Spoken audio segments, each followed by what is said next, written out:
questions, raise your hand. If you have one, we'll get a mic over to you. Start off right here. Coach, I guess just to start, do you have any updates on the injuries to Will Rogers and Jaquavius Marks in that game and kind of what, sidelined them there at the end? No updates. I mean, we'll get them back to the facility and we'll do a thorough evaluation, and obviously we'll know more when we talk on Monday. But I mean, those guys are warriors. They didn't want to come out, but that's why I appreciate coaching guys like that. Right? They're bulldog mentality guys. Coach, defensively, it seemed like you still had some issues today kind of getting off the field. I know you hadn't had a chance to grade the film yet, but kind of what was happening out there, and what did you see from your defense? Yeah, that momentum flip there. I think we gave up one conversion.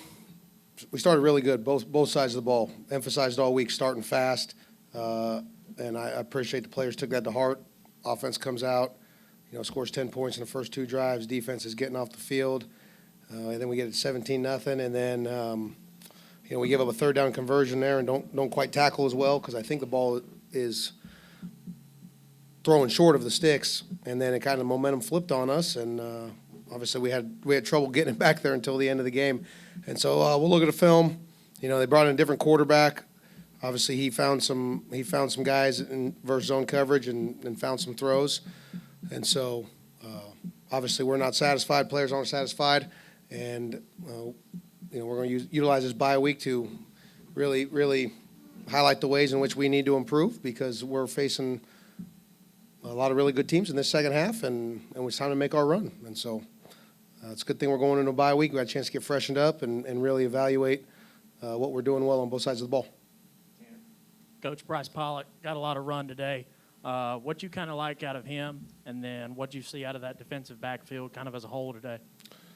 Yeah, anytime you get true freshman significant snaps, I think I've said this maybe in earlier press conferences or obligations, but the only way to develop at this game is to play this game, right? And so to have a true freshman who shows the promise to get on the field immediately and then to get him a lot of reps, obviously that's the best thing for his development. And so I know he was in coverage there on the fourth down and short and made several other plays himself. He's made quite a few plays on special teams throughout the course of the season. And so we are excited about his development, and we need continued development. Yep. We saw some extended play there, from Mike even before Will got hurt. What do you think of the way he played and kind of how he ran some of the drives that he was in there for, some extended stretches? Yeah, I think Mike's continued to do, what I talked about on Monday, right? We said every time his number's been called, he's answered the call, and he's provided a spark for our offense, and he would get more opportunities, right? And so it's just what I said on Monday, right? He got a few more opportunities. It allows us to expand the package for him. And he answered the call again. So happy to see that. And then we got two quarterbacks who did a lot of really good things to spark our offense today. And so that's a really good thing. Justin? Second straight game with the turnover right before halftime. Obviously, they missed that field goal that would have cut it to, I believe, a touchdown. Just what are you seeing at these end-of-half situations where the football just hasn't been as clean? Yeah, you can't. You got to protect the football. You have to protect the football, right? I was obviously on a kickoff return. They're kicking at different places because of our two deep returners and the threat they are with the ball in their hands. And so which means you got other guys carrying the ball than maybe your primary initial guys. You can't have poor ball security, particularly in that situation too, where now the opponent gets an additional drive deep in your territory before the half. And so glad the defense came out and stopped them, forced field goal attempt, missed kick. So we didn't give up points, but you can't give additional possessions. You have better ball security than that. Steve? Pretty nice showing for Freddie Roberson today. I mean, what kind of enabled him to kind of get into this position, and how would you assess how he performed today? Yeah, took advantage of his opportunities. Obviously, I think I said it to the halftime reporter, but how do you create momentum in a game? People make plays, right? Someone's got to make a play. So the long touchdown pass where he goes up over the defender and catches and comes down for a touchdown, that's what you need. That's what you need outside receivers to do because you're going to be in tight man-to-man coverage in college football, and you got to be able to go up and make a play. And so for him to go do that, it was really good. He had quite a few other good catches and runs after the catch. And obviously he's seen increased opportunities because Justin Robinson's been unavailable to go the last 2 weeks. And again, That is good for our development as a team, as an offense. All these guys who are getting increased action, maybe because the starter ahead of them or the guy they were rotating with are unavailable, all right, that is how you develop and that's how you improve. We kind of knew coming into the season how deep that running back room was, but had a chance to see Seth and Kevon really shine a little bit today. Just talk a little about that running back room and those two guys getting a chance and making the most of it today. Yeah, there's a reason we were excited. Kevon came here from Penn State when we got him, a bigger back, physical back who, can break tackles. Seth, to his credit, he's probably maybe been the one freshman who from the start, early enrollee, so he got a jump on learning the offense and getting carries. But probably the freshman who has been the most consistent and has looked like he's been game ready from the very jump. And so he's kind of a slasher. He's a stronger runner than people probably give him credit for, though, because he's low undersized. But he's kind of a slasher, and he can kind of find the seams in there and wiggle his way through there and then accelerate out of it. And he did a really nice job for us. Wanted to follow up what you were talking about with Mike Wright a bit earlier. What did you think of kind of the way he embraced his role when he first got to Mississippi State and how he's kind of stayed patient, whether it be less playing time in some games, more playing time today, how he's kind of embraced the role he's been handed here? Oh, it's great. He's a great team guy, and he's emblematic of a lot of guys in our roster, right? Again, we talk a lot about what is a football player, right? Tough, physical, willing to do whatever it takes for the team to win, no matter what that role is.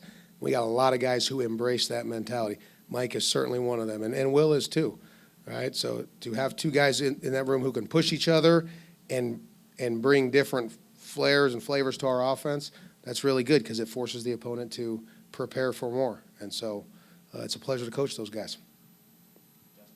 Tulu didn't go there in the first half. Was that injury related or coach's decision related? No, I mean, that's an internal matter that I'm not going to get into specifics, but I will say, obviously, we have standards and expectations in this program. Accountability is one of them. And so he didn't play in the first half, but to his credit, after that, it's all about how you respond. And he came out in the second half and provided a spark to our offense and did some really good things. Emotionally, what kind of relief and emotions did you just sense from the guys when you got into the locker room after this one, just to get a win for the first time in a while? Yeah. We got guys who they're not, I don't know, emotionally. They're 18 to 22-year-old guys. They're not big on showing their emotions necessarily. But winning's hard. And when you lose, everyone's frustrated, right? I think I addressed that on Monday, right? And so these guys have put in the work. They've asked what we've done. They've done what we've asked them to do. And to come out and get a hard-fought victory, they deserve to enjoy this one and go into the bye week, take advantage of it. We got to get some guys rested up. We got nicks, bumps, and bruises, like all teams have this time of year. And then we have got to go into the second half of the season. And so hopefully they enjoy the rest of their weekend as we head into the bye week. You touched on it a little earlier, but first 25 minutes or so of this game, y'all seemed to be in kind of complete control, and then it flipped. What did you feel was the biggest difference? When you give up a third down conversion and then you let a drive get going and they end up going down the field and scoring a touchdown, all right, that gets them a little momentum. Well, then they kick off to you and you turn it over. Well, that only increases the momentum. College football is a game of momentum. I mean, it is a game of momentum, and the only way to take it back is to make a play. So we had a little stretch, a little lull there where we weren't obviously not executing as well and not making as many plays as they were, so that just builds the momentum. And then you know what? Guys go out and make plays. I credit to the offense particularly, right? We deferred to start the game, so we get the kickoff in the second half. They go down and score. Right now, we don't stop them, but our offense scores again. I think other than, obviously, we let the clock run out there on the last drive, I think there's only one other possession where we did not come away with some points in the second half. So the offense did a tremendous job of answering the call every single time, right? And that's what you got to do. That's what good teams do, right? If you're struggling on one, the other side finds a way to pick them up and make a play. And because this is a game of momentum, so credit to both sides for fighting hard till the end. And then obviously we kind of were able to start getting some stops there at the end with the defense. Go to Marcus in the back and close it out with Sammy. All right, Coach, as you guys prepare for the second half of the season, looking back on the first half of the season, what do you think are some of the things that you guys have improved in the most, and where do you think that you guys need to work the most as you get ready for the second half? Yeah, I think we've been more consistent offensively.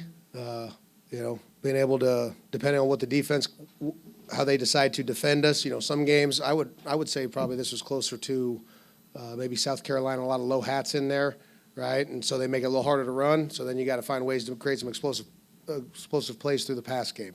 Obviously, other games have been play a little bit more one high or coverage, and we ran the ball a little bit better. But I think we've become more consistent. Obviously, it's about putting points on the scoreboard, and we did a good job of that today. Defensively, and now at times it's been a little kind of feast or famine, but we have spurts where we've shown we're really capable of playing really good defense. We need to improve our consistency, right? And some of that is we got to get guys more reps, and we got to do a better job of executing on a consistent basis. But I'm very, very confident in this locker room, and we got to utilize this bye week the right way. Obviously, also gives coaches a chance to go out and recruiting at the end of the week, but we got to utilize the bye week the right way, go into a great week of prep for Arkansas, and then full steam ahead into the rest of the season because we're in control of our own destiny, right? And that's what you want to be in this sport. We're in control of our own destiny. You kind of touched on it just then, but touch a little bit more on just the consistency that you saw and improvement from last week in the red zone specifically today. Yeah. When you get in the red zone, I think the NCAA keeps this stat incorrectly because if you just go red zone scoring on the NCAA website, right, they count field goals and touchdowns the same, right? You can 4 for 4 in the red zone with 4 field goals and 4 for 4 in the red zone with 4 touchdowns means you're 100% scoring. It's drastically different on the scoreboard, right? So when you get in a scoreboard, it is all about converting touchdowns, okay? And I do think we had one drive where we got into the red zone and then a penalty or a lost yardage play kind of got us out of that and we missed a field goal.